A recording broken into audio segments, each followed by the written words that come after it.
اب اس پریشانی کو ہم اپنی حد تک کس طرح کم کر سکتے ہیں، وہ کون سے طریقے ہیں جن سے ہم اس پریشانی کو، کوئی بھی پریشانی جو ہمارے اوپر آ گئی ہے اس کو ہم کس حد تک کم کر سکتے ہیں۔ سب سے پہلا طریقہ تو یہ ہے کہ حال میں جینا سیکھیے۔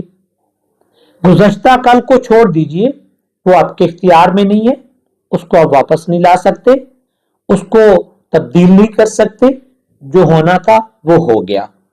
لیکن جو آنے والی بات ہے اس کی فکر کو اپنے ذہن سے نکال دیجئے، اس لیے کہ آنے والا کل آپ کے اختیار میں اس صورت میں نہیں ہے کہ جو آپ سوچ رہے ہیں وہ آپ کی سوچ ہے، اللہ کی ذات کو شاید اس کے برعکس کچھ اس سے بھی بہتر جو ہے وہ اللہ کی ذات آپ کے بارے میں فیصلہ کرنے والی ہے، تو آپ اس کی پریشانی کو بھی چھوڑ دیجئے۔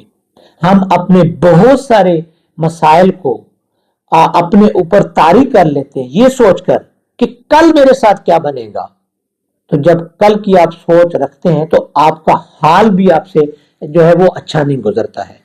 اپنے آپ کو حال کے اندر جینا سکھائیے، اس موجود لمحے کو انجوائے کرنا سیکھیے، اس موجود لمحے کو بہتر انداز میں گزارنا سیکھیے۔ جب آپ اپنے موجودہ لمحے کا صحیح استعمال کر لیں گے، جب آپ اس موجودہ وقت کو بہتر انداز میں گزار لیں گے، جب آپ اس موجودہ وقت کو پروڈکٹیو بنا دیں گے، تو آپ یقین جانیے آپ کا آنے والا کل بھی بہتر بن جائے گا۔ آپ آنے والے مستقبل کو، آنے والے وقت کو اسی صورت میں بہتر بنا سکتے ہیں کہ جب آپ حال کے اندر بہتر انداز میں جینا سیکھ لیں۔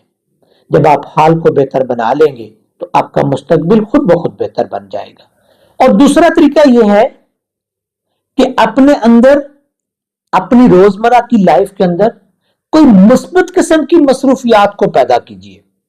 مثلا آپ اپنے آپ کو کتاب پڑھنے میں لگا سکتے ہیں، آپ اپنے آپ کو کسی پروڈکٹیو کام کے اندر لگا سکتے ہیں، آپ کوئی باغبانی کر سکتے ہیں، آپ کوئی جو ہے وہ مرغبانی کر سکتے ہیں۔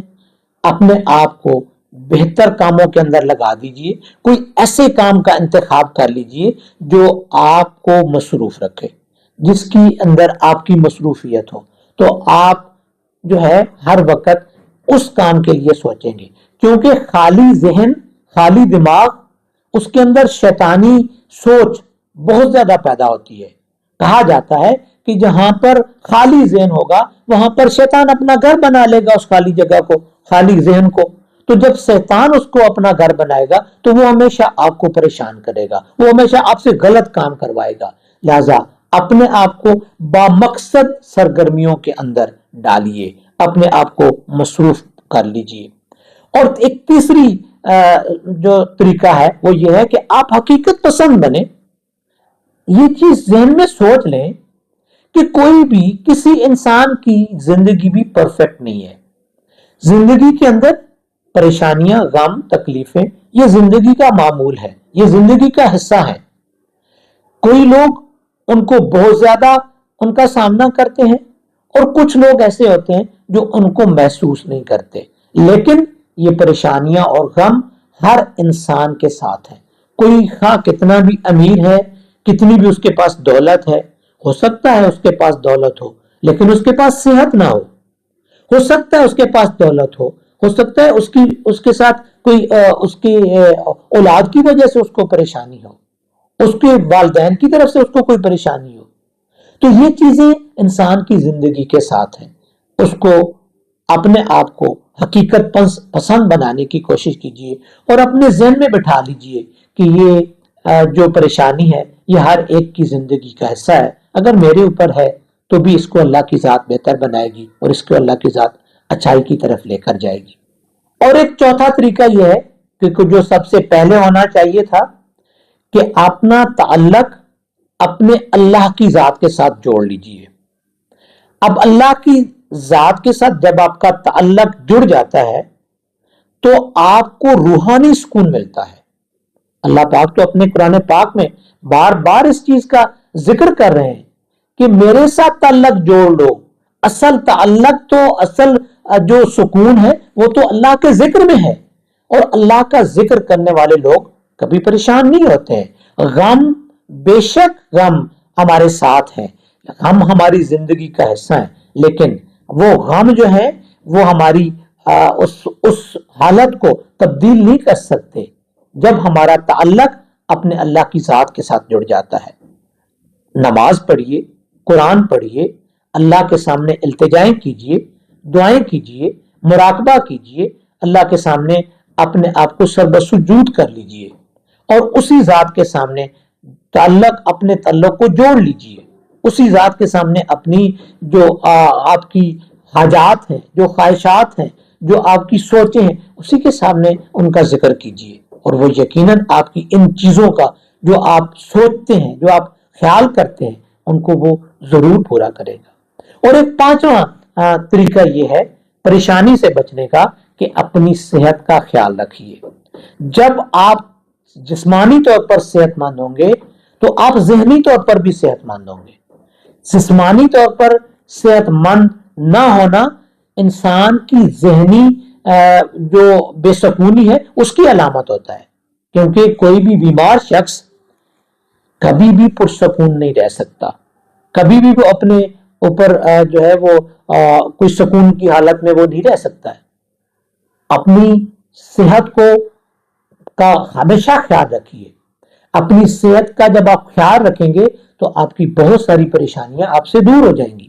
ورزش کیجئے، اپنے آپ کو ایکٹیو بنائیے تاکہ آپ کی صحت بہتر ہو۔ اچھی غذائیں کھائیے، صحت مند غذائیں کھائیے، اپنے آپ کو اپنی صحت کے بارے میں متفکر رکھیے کہ میں نے اپنی صحت کے بارے میں ہمیشہ جو ہے وہ سوچنا ہے، اور یہ ہمیشہ یاد رکھیے کہ آپ کو یہ ہمیشہ پتا ہو کہ کون سی چیز میری صحت کے لیے بہتر ہے، اور میں نے اس چیز کو کب کھانا ہے، اور میں نے اس کو کیوں کھانا ہے۔ یہ جب چیزیں پتا ہوں گی انسان کو تو پھر اس کی صحت بہت بہتر ہوگی، وہ اپنے آپ کو ایکٹیو رکھے گا، اور ایک ایکٹیو انسان ہی ایک صحت مند ذہن رکھ سکتا ہے، اور صحت مند ذہن ہی آپ کی پریشانیوں کا علاج کرنے کے لیے، آپ کو پریشانیوں سے نجات دلانے کے لیے بہتر تدابیر سوچ سکتا ہے۔ جب آپ ذہنی طور پر پرسکون ہوں گے تو آپ ان پریشانیوں کو بھی کسی نہ کسی طریقے سے ان سے نجات حاصل کرنے میں کامیاب ہو جائیں گے۔ اور آخر میں یہ کہوں گا کہ پریشانی ایک عادت ہے، اس سے چھٹکارا پایا جا سکتا ہے۔ عمل کرنا شروع کیجئے، ایکشن کرنا شروع کیجئے، کام کرنا شروع کیجئے، اپنی زندگی کو انمول بنانا شروع کیجئے۔ اپنی اس انمول زندگی کو پریشانیوں کی نظر نہ کیجئے، پرسکون رہنے کے لیے اپنے آپ کو تیار کیجئے۔ ہنسیے، مسکرائیے، اور ایک ہنستا مسکراتا چہرہ آپ کی زندگی کے اندر آپ کی پریشانیوں کو دور کرنے کا سبب بن جائے گا۔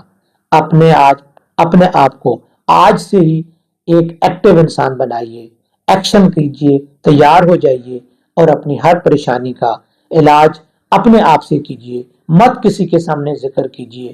صرف آپ کی پریشانیوں کو دور کرنے والی ذات آپ کی اللہ کی ذات ہے۔